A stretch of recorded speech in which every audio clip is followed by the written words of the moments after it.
할렐루야. 오늘도 주의 말씀 앞에 나오신 여러분의 주의 이름으로 축복합니다. 오늘 우리가 함께 볼 하나님 말씀은요, 요한복음 5장 19절에서 29절까지의 말씀입니다.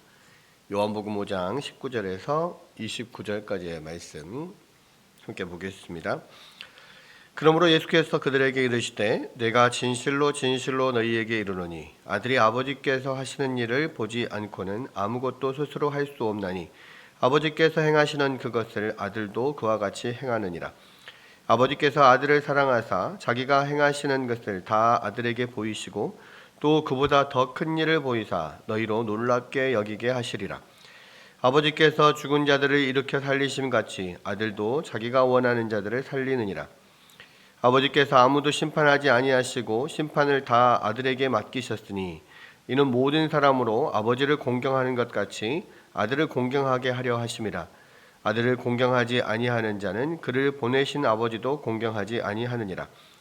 내가 진실로 진실로 너희에게 이르노니 내 말을 듣고 또 나 보내신 이를 믿는 자는 영생을 얻었고 심판에 이르지 아니하나니 사망에서 생명으로 옮겼느니라. 진실로 진실로 너희에게 이르노니 죽은 자들이 하나님의 아들의 음성을 들을 때가 오나니 곧 이때라. 듣는 자는 살아나리라. 아버지께서 자기 속에 생명이 있음 같이 아들에게도 생명을 주어 그 속에 있게 하셨고 또 인자됨으로 말미암아 심판하는 권한을 주셨느니라. 이를 놀랍게 여기지 말라. 무덤 속에 있는 자가 다 그의 음성을 들을 때가 오나니 선한 일을 행한 자는 생명의 부활로 악한 일을 행한 자는 심판의 부활로 나오리라. 아멘.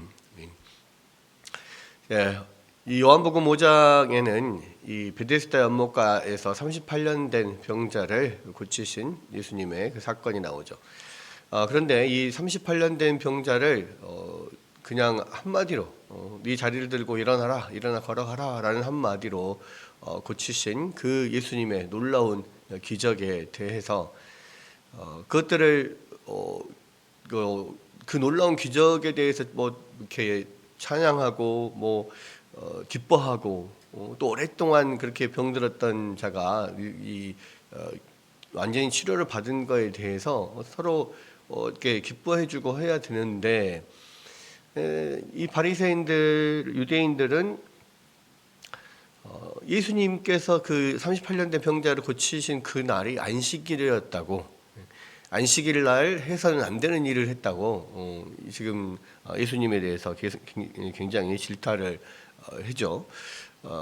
이 안식일 날은 이제 기본적으로는 아무 일도 육체의 일을 하지 말고 이제 하나님 앞에 예배를 드리는 날인데 이 사람들은 일을 하지 말라라고 하는 그 규정에 얽매여서 그러면은 어디까지가 일이고 어디까지가 일이 아니냐, 그런 것들을 더 자세하게 규정하게 이르렀죠. 그래서 뭐 집으로부터 몇 킬로 이상을 가면 그것 걸어가는 것도 어떤 여행이고 그것이 일이 되고, 뭐 무언가를 집어 드는 거, 뭐 손수건을 들거나 안경을 드는 거, 뭐 이런 것도 다 일이고, 또 사람을 고치는 것도 하나의 일이다. 이제 뭐 이렇게 규정을 해놓은 겁니다. 네. 그래서 이 안식일 날 사람을 고쳤다, 사람을 이렇게 병든 자를 고쳤다고 해서 이제 일을 안식일을 어겼다라고 하면서 지금 예수님을 핍박을 했거든요. 예, 그래서 거기에 대해서 예수님께서 뭐라고 말씀을 하셨냐면 내 아버지께서 이제까지 일하시니 나도 일한다 하시매. 그러니까 아버지께서 일하니까 나도 일한다. 이 말은 하나님께서 이 안식일을 만드신 하나님께서 이 6일 동안을 천지를 창조하시고 마지막 7일째에 쉬면서 우리에게 안식일을 지키라 하셨는데 이 하나님은 사람들에게 안식일을 지키라고 말씀을 하셨지만 안식일에도 하나님은 일하신다 이거예요. 예. 안식일에도 태양은 뜨고 뭐 공기는 우리에게 계속 주어지고 또 이 세상의 모든 천체가 움직이는 거, 천지 만물이 돌아가는 거는 하나님께서 일하시는 걸 멈추면은 안 되는 거잖아요. 그러니까 하나님은 계속해서 지금 일을 하고 계신다는 거죠. 안식일에도 일하신다. 그 아버지께서 일하시니 나도 일한다. 이렇게 이야기를 하는 겁니다. 그런데 문제가 되는 건 뭐냐면 안식일을 범한 것도 더 지금 안식일을 범한 것에다가 더해서 이제는 하나님이 자기 아버지라고 하면서 자기가 하나님의 아들이라고 지금 신성을 모독했다라고 하는 또 그런 것 때문에 지금 예수님을 굉장히 이제 뭐 핍박하고 죽이려고 하는 그런 상황인 거죠. 그래서 여기서 보면 18절에 유대인들이 이로 말미암아 더욱 예수를 죽이려고 하니 이는 안식일을 범할 뿐만 아니라 하나님을 자기의 친아버지라 하여 자기를 하나님과 동등으로 삼으심이라. 하나님의 아버지다라고 하는 이야기는 본인이 하나님의 아들이라는 것은 또 하나님이라는 뜻이거든요. 그러니까 자기를 하나님이라고, 하나님과 동등한 자라고 그렇게 지금 이야기를 한다라고 주장을 하면서 예수님을 신성모독으로 죽이려고 합니다.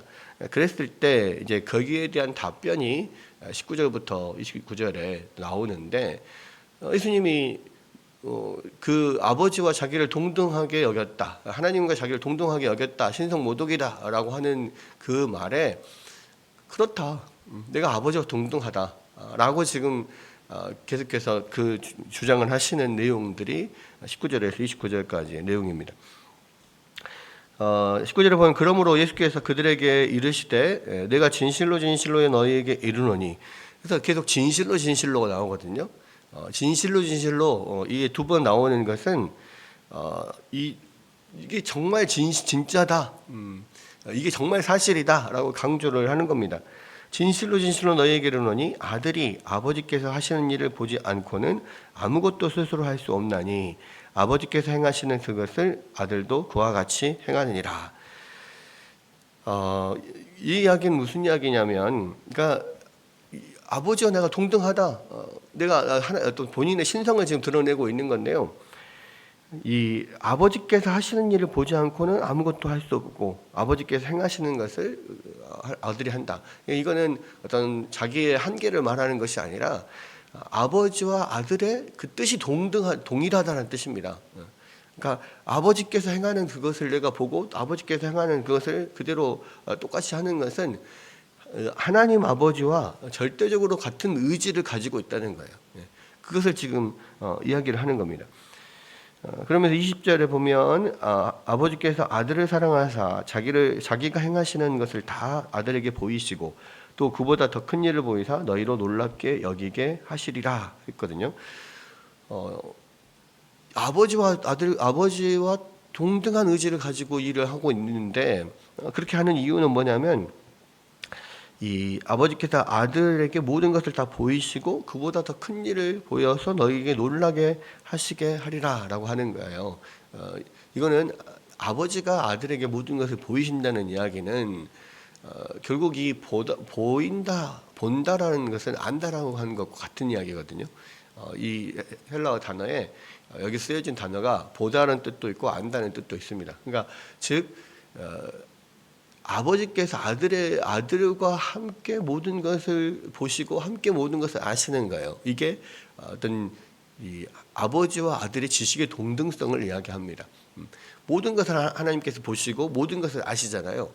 똑같이 아들도 모든 것을 보시고 모든 것을 아세요. 그리고 아버지가 아들에게 모든 것을 보여준다는 이야기는 뭐냐면 이 아들이 모든 것을 이해하기 때문에 보여주는 겁니다.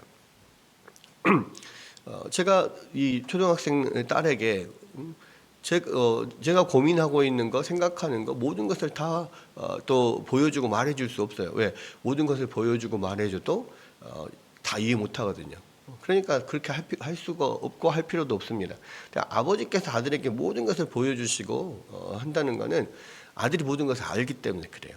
그래서 그것은 지금 예수님께서 이 말씀을 하시는 것은 뭐냐면 아버지와 나는 지식에 있어서 동등하다라는 거예요. 아버지가 아는 모든 것을 내가 다 알고 있고 아버지가 뜻하시는 것을 내가 똑같이 같은 의지를 가지고 행하신다. 지금 그 이야기를 하고 있는 거고요. 아버지께서 죽은 자들을 일으켜 살리심 같이 아들도 자기가 원하는 자들을 살리느니라. 이 생명의 주권성이 아버지께 있는 거죠. 하나님 아버지께 하나님이 모든 생명을 죽이고 살릴 권한을 가지고 있잖아요. 똑같이 모든 죽은 자들을 이렇게 살리신 같이, 심지어는 죽은 자들을 살리는 일도 하나님이 하신다는 말이에요. 그 생명을 주고 생명을 거두는 모든 일, 그것의 주권이 아버지께 있듯이 똑같이 아들에게도 그 주권이 있다. 그래서 이 38년 된 병자 말고도 베데스다 연못가에 많은 사람들이 있었습니다. 그 중에서 특별히 이 38년 된 병자를 찾아가서 고치신 것은 그냥 아버지의 뜻대로, 아들의 뜻대로 한 거예요. 이것을 나타내는 게 뭡니까? 이 38년 된 병자가 고침을 받은 것은 그에게서 뭔 고침 받을 만한 이유가 있어서 아니잖아요.